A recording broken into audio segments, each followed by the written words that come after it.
हमारे बच्चे बेघर हो गए हैं, दुकानें हमसे छिट गई हैं, यहाँ तक कि हमारे पास अब खर्चे के भी पैसे खत्म हो चुके हैं।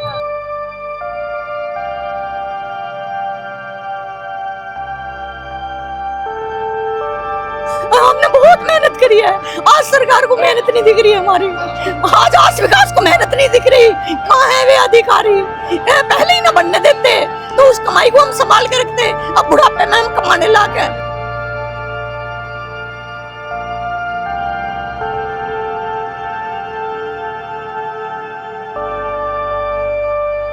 ये आग जो आज हमारे मेरठ में लगी है, ये पूरे देश में लगेगी। इसी तरीके से बुलडोजर चलेंगे, इस तरीके से सील लगेगी, इसी तरीके से महिला और बच्चे और पुरुष बाहर आके सड़क पे देखो जमीन पे बैठेंगे।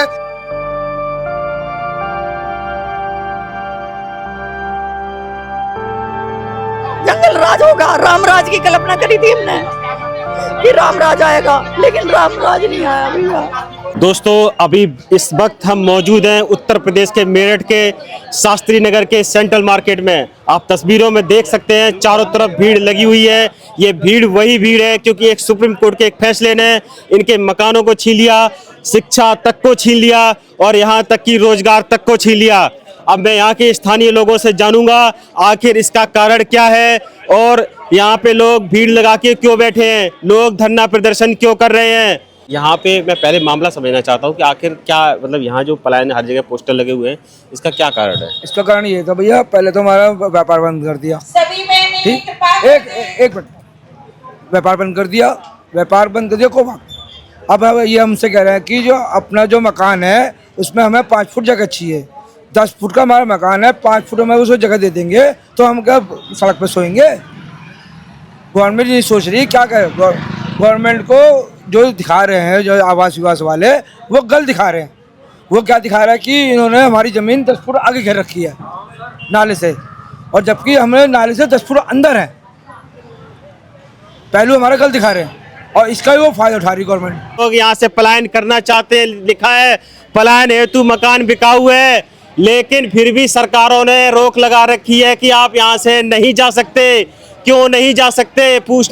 इनसे पूछना चाहूंगा आखिर ये लोग यहाँ से मकान बेच के जा क्यों नहीं सकते? जी बताएं, क्यों नहीं जा सकते आप? हम अपना मकान हम बेच रहे हैं तो गवर्नमेंट की ये भी गलती है कि हम मकान क्यों बेच रहे हैं? मतलब हम अपनी चीज़ नहीं बेच सकते। अब ये भाभी हैं, इनके छोटे छोटे बच्चे हैं, स्कूल की फीस जानी है, घर से खर्चा कहाँ के चलेंगी? मकान बेच के कहीं हो जाएंगे, अपना बिजनेस जोड़ेंगे।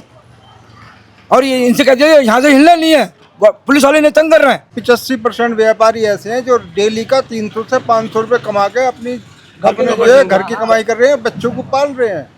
भाई उनकी क्या गलती है? पहले उनको तो पकड़ो। जिन अफसरों ने ये दुकान बनवाई, जिन अफसरों ने ये काम होने दिया, 35-40 साल से दुकान बनी हुई है। ये जब से बनी हुई क्यों है? जब से अवैध नहीं थी, अभी अवैध हो गई। तो क्या सुप्रीम कोर्ट को जो है ये सही बात बता ही नहीं रहे। व्यापारियों से इन्होंने दुकान पक्की करने के नाम पर 70 करोड़ रुपए ले लिए और सुप्रीम कोर्ट में ये कह रहे हैं कि हमने जो है पैसे लिए। अभी जो आपका आरोप है 70 करोड़ रुपए का, 70 करोड़ व्यापारियों ने किसको दिया? आवास विकास को। आवास विकास को 70 करोड़ रुपए व्यापारियों ने मिलके दिया। मैंने 15.5 करोड़ रुपए शो करा वहाँ पे सुप्रीम कोर्ट में कि 15.5 करोड़ रुपए है, और उन्होंने ये जवाब दिया है कि मतलब ये है कि आपने पैसा क्यों दिया, अपने बचाव के लिए। देखो आदमी सब कुछ करता है तो उसमें उनका क्या फॉल्ट है? ये तो मतलब सरासर एक तरह से मतलब ये है कि व्यापारियों की, एक आम आदमी की जीविका उपार्जन के लिए मतलब ये है कि उंगली उठाई जा रही है। बिल इसलिए पास होगी कि ये मुद्दा केवल मेरठ का नहीं है, ये पूरे देश का मुद्दा है। ये पूरे देश का मुद्दा है। इसके अंदर जो है आप अगर देखिए कि जिस तरीके से 30% से अधिक आबादी इस देश की, आप देखिए कि इसी तरीके से रेजिडेंशियल जो भूमि है उसको कमर्शियल में उपयोग कर रही है। तो ऐसे बुलडोजर जैसे यहाँ चला है, ऐसे जैसे सील यहाँ लगी है सुप्रीम कोर्ट के आदेश पर, ऐसे तो सील भैया पूरे देश में लग जाएगी, पूरे देश में बुलडोजर चल जाएगा। ऐसे ही जो है महिलाएं बच्चे सड़क पे आ जाएंगी, पूरे देश में हाहाकार मच जाएगा, हाहाकार। ये आग जो आज हमारे मेरठ में लगी है, ये पूरे देश में लगेगी। इसी तरीके से बुलडोजर चलेंगे, इस तरीके से सील लगेगी, इसी तरीके से महिला और बच्चे और पुरुष बाहर आके सड़क पे देखो जमीन पे बैठेंगे। देखिए, अब ये लड़ाई सिर्फ व्यापारियों की नहीं है, अब ये हर एक उस घर की लड़ाई है जिसमें चूल्हे जलते हों। ये दुर्बल आय वर्ग के मकान है, गरीबी रेखा के नीचे के मकान है। ये मकान हमें आवास विकास ने चूने मिट्टी के बना के दिए थे। इन किसी भी मकान में कोई भी पिलर नहीं है। हम 40 साल से इस मकान में रह सके हैं। अब इस टाइम हमारी एज 70 साल हो चुकी है। अब हम कहाँ जाएं, अपना घर बार छोड़ के कहाँ जाएं। अब ये हमारी उम्र तो कहीं है नहीं जाने की। आप पहले तो सारी चीज़ें अवेलेबल कराते हैं, जब ये अगर वैध नहीं थे तो आपने सारी चीज़ें दी क्यों? आपने हॉस्पिटल खुलवाया, सारी चीज़ें यहाँ व्यवस्थाएं करवाई, आपने कॉमर्शियल मीटर लगवाए, आपने कॉमर्शियल बिल दिए यहाँ पे। आपने जब ये सारी चीज़ें यहाँ वैध नहीं थी तो आपने इनको वैध क्यों बनाया? और जब अगर वैलिड आपने इनको किया है तो उसके बाद फिर आपने सुप्रीम कोर्ट ने इसको इनवैलिड क्यों किया? अभी 40 साल से लोग यहाँ पे रह रहे हैं। 40 साल में क्या आप सो रहे थे? 40 साल में क्या आपको ये पता नहीं था कि यहाँ पे लोगों ने दुकानें बनाई हैं, यहाँ पे लोगों ने आगे घर आगे निकाल लिए हैं, तब आप सो रहे थे क्या? आप ये कोई ऐसा एरिया नहीं है कि बहुत सड़क पतली हो, आप देख सकते हैं यहाँ पे आराम से ट्रक और 2 ट्रक आराम से निकल सकते हैं, लेकिन फिर भी यहाँ पे मकानों को तोड़ने के लिए कहा जा रहा है। इनके यहाँ पे पिलर भी नहीं है मकानों में, अगर मकान तोड़े जाएंगे तो मकान छत सहित नीचे आ जाएंगे। क्या इनकी जमा पूंजी की कोई वैल्यू नहीं है सरकार की नज़रों में? ये आज यहाँ ज़मीन पे बैठे हैं सिर्फ इसलिए बैठे हैं ताकि इनके बच्चे स्कूल जा सकें, ये कुछ कमा के खा सकें और घरों में आराम से रह सकें। रोटी, कपड़ा, मकान, तीनों चीज़ों पे सरकार ने, प्रशासन ने सेंध लगा रखी है। क्या गरीब और जो मध्यम वर्ग परिवार है उसके लिए सरकार ने सोचना बंद कर दिया है? और यहाँ से हमें पहले हमारा व्यापार छीना गया, अब हमारा घर तोड़ा जा रहा है, हमसे सेटबैक मांगा जा रहा है। आप खुद बताइए कि 35 मीटर के मकान में हम लोग अगर घर भी सेटबैक भी दे देंगे, हम लोग जाएंगे कहाँ जाएंगे हम लोग? हमारे बच्चों के स्कूल बंद करवा दिए गए हैं, हॉस्पिटल्स बंद हो चुके हैं। अगर आज किसी को कुछ हो जाए तो हम यहाँ जल्दी से किसी को ले जा नहीं सकते, कोई हॉस्पिटल नज़दीक नहीं है, स्कूल बंद कर दिए, बच्चे स्कूल नहीं जा रहे हैं 5 दिन से ही, और घर हमारा बिल्कुल हमसे छीना जा रहा है। रोजी रोटी सब खत्म हो जाएगा तो हमें अप्लाई नहीं करना पड़ेगा ना। अवैध है तो फिर कॉमर्शियल बिल किस लिए, कॉमर्शियल पानी का टैक्स किस लिए, हाउस का टैक्स किस लिए? हम 4 गुना ज़्यादा हम भर रहे हैं, तब ये अवैध कैसे हो गया है? और यदि अवैध है तो फिर सरकार को तभी नहीं अलाउड करने थे ये मकान। आज हमारी समस्या बहुत बड़ी है सर, हमें यहाँ सड़कों पे पड़े हुए आज हमें तीसरा दिन है, हम 3 दिन से सड़कों पे। अब सरकार ने अपने बच्चों के लिए न्याय, लेकिन हमें कोई न्याय नहीं दे रहा, हमारी कोई सुनने वाला नहीं है, ना हमारा कोई हमें आ रहा है। पता नहीं मोदी जी, अमित शाह जी कहाँ सोए हुए हैं, उन्हें जनता की जरा फिक्र नहीं है।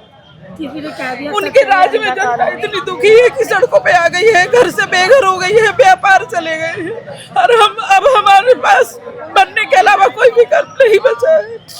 हमारे बच्चे बेघर हो गए हैं, दुकानें हमसे छिट गई हैं, यहाँ तक कि हमारे पास अब खर्चे के भी पैसे खत्म हो चुके हैं।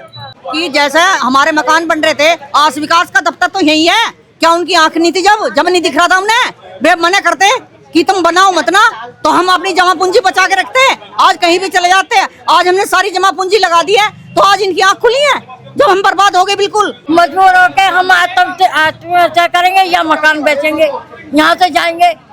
जब हमारे बच्चों का रोजगार नहीं होगा हम क्या करेंगे यहाँ रह के? कि अब हम 65 साल में कहाँ जाएं? हमें बता दें योगी जी, मोदी जी, अमित शाह भाई, हमारे भाई ये हमें बता देंगे अब कहाँ जाएं।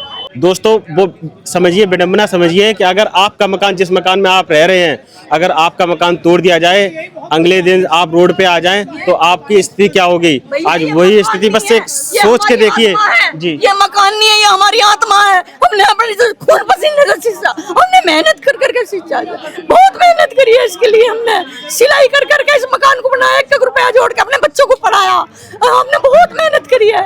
आज सरकार को मेहनत नहीं दिख रही हमारी, आज विकास को मेहनत नहीं दिख रही। कहाँ है वे अधिकारी? पहले ही ना बनने देते तो उस कमाई को हम संभाल के रखते, अब बुढ़ापे में हम कमाने लाके जंगल राज होगा। राम राज की कल्पना करी थी हमने कि राम राज आएगा, लेकिन राम राज नहीं आया भैया।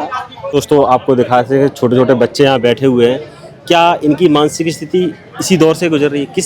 मतलब इनकी मानसिक स्थिति, अभी इनका खेलने का और घूमने का भी और पढ़ने का भी दिन है, वो बच्चे यहाँ पे धरना प्रदर्शन कर रहे हैं। क्या यही अपने देश की विडंबना है? अभी आप देख सकते हैं तस्वीरों में, यहाँ पे लेडीज बेल्ट लगा के बैठी हैं, आप तस्वीरों में देख सकते हैं कि ये बीमार हैं, बेल्ट लगा के बैठी हैं। मतलब लोग इतने मजबूर हो गए कि अब ना इस बच्चे स्कूल जा पा रहे हैं, लोग जो घरों में आराम करना चाहिए, जो बीमार हैं, वो यहाँ धरना प्रदर्शन कर रहे हैं। जी आप देख सकते हैं पूरा तस्वीरों में, आप देखिए, ये पूरा देखिए, बीमार हैं। क्या हो गया था आपको? मेरी रीढ़ की हड्डी में L4, L5 और गर्दन से S1 है मेरी। आप फिर भी यहाँ बैठे हो? फिर भी बैठी हूँ, मेरा घर मेरी दुकान सब छीन रहा, मजबूर हूँ। आवास विकास वालों ने हमें मजबूर कर दिया कि हम सड़कों पे आ जाएं।